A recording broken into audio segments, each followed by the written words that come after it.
இல்லைன்னா 4 மணி மோஸ்ட்லி நான் எந்திரிச்சிட்டு ஃப்ரெஷ் என்ன வேணால் நீங்கள் எடுத்துக்கங்க. ஃபஸ்ட்டு வந்து நம்மளுக்கு வந்து பெருசாக வந்து மொபைல் ஃபோன் தேவைப்படாது.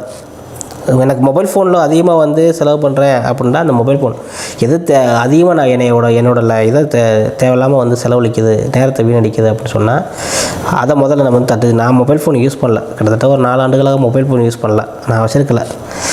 ஸோ மொபைல் ஃபோன் நான் தூக்கி போட்டேன். ஏன்னா நம்மளுக்கு ஸ்கூல் புக்கிலேருந்து ரெஃபரன்ஸ் எடுக்கிறோம். மொபைல் வேணுன்னா ஃப்ரெண்ட்ஸ் நிறையா பேர் இருக்காங்க, வச்சு யூஸ் பண்ணுவாங்க.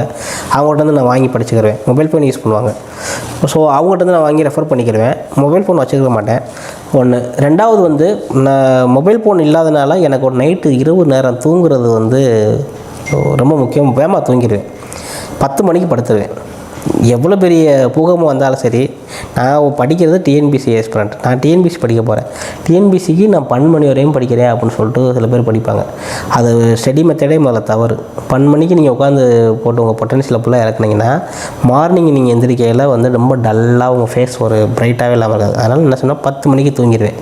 தூங்கி எந்திரிச்சிட்டு 5 மணி இல்லைன்னா 4 மணி 5 மணி மோஸ்ட்லி நான் எந்திரிச்சிட்டு ஃப்ரெஷ்ஷாக எந்திரிச்சு ஒரு சுடு தண்ணி அல்லது காஃபி எனி ஒன் ஃப்ரெஷ் ஆகிட்டு சாப்பிட்டுட்டு உட்காருவேன்.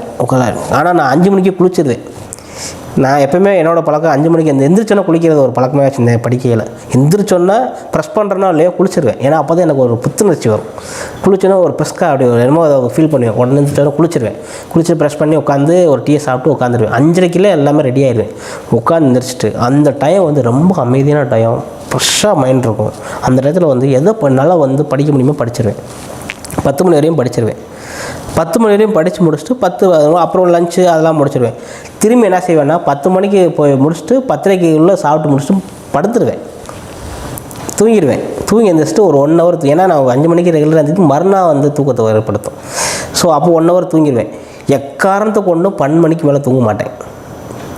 நான் 12 மணிக்கு மேலே தூங்கிட்டேன்னா எனக்கு நைட்டு தூக்கம் வராது. 12 மணிக்கு மேலே லைட்டாக 1 மணி நேரம் தூங்கிட்டால் கூட நைட்டு தூக்கம் வரவே வராது. அதனால் 12 மணிக்குள்ளேயே 10:30 to அந்த 11:30 அவ்வளோதான். அதுக்குள்ளே தூக்கிடுவேன். மறுபடியும் படிக்க ஆரம்பிச்சிடுவேன். தூக்கம் வர டைம்லாம் என்ன செய்யணும், எந்திரிச்சு நடக்க ஆரம்பிச்சிடுவேன். ஸோ அந்த மதியத்துக்கு மேலே சாப்பிட்டோன்னா மயக்க தூங்கவே கூடாது. அது டிஎன்பிசி ஆஸ்பிரண்ட்டுக்கு ஆகவே கூடாது. ஸோ இதை நீங்கள் ரொட்டீனாக ஃபாலோ பண்ணிங்கன்னா தான் எக்ஸாம் வரையும் உங்களுக்கு பயனுள்ளதாக இருக்கும்.